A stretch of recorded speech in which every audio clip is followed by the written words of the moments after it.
What do you think makes a successful money manager from your perspective? You've been doing it now for almost 2 decades, plus 2 decades. So, and that says something to your success because it is a difficult business, and it's difficult for a myriad of reasons. But even when you make customers happy, there's always somebody that's going to do better. Even when you always. Even when you beat somebody, there's always going to be somebody doing less than you. So how do you manage that process, and how do you manage your clientele? Because some clients need to be fired when you're managing money, and I think that's probably an important process that you have to weed through. And hopefully you've got a stable of clients now that are with you because they like Andrew Horowitz, not because you're a good golfer.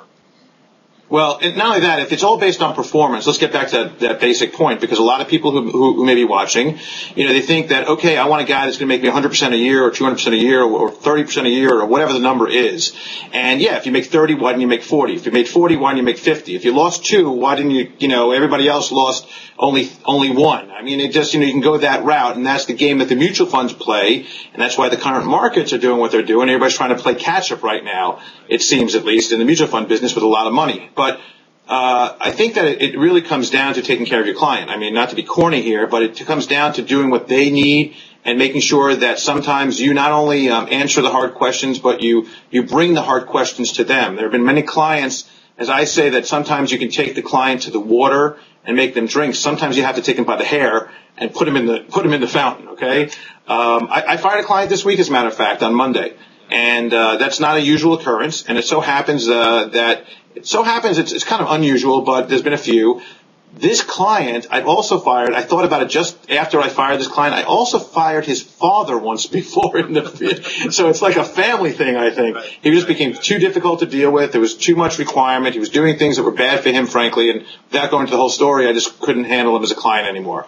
But the main thing is that why do you have clients for a long time? It's basically because, number one, you communicate with them, you provide them the information that they need. As opposed to a broker who's transactional oriented, we're really in the information business. We do our best as investment advisors to provide a solid rate of return over time. But in the beginning, we communicate that, we're not going to be the S&P 500. We don't want to be. That's not our game, okay? We may be up 10% one year when the S&P is down 5. We may be down 10 when the S&P is up 10. We may be right on all the time. That's not the game that we play. Our game is that we're going to make money where we think the risk is appropriate to do so in any condition. Really, our playing field, our stadium, if you will, and our tools that we use are those that work with stocks. They work with bonds. They work with mutual funds. They work with ETFs, whatever we're using, okay, options, whatever it is. But what we do is what's appropriate for the client in the environment that we believe. That doesn't mean we're always beating something, because we think that game is a loser's game. Last year, there were advisors that were all, giddy that they beat the S&P 500 by 10%.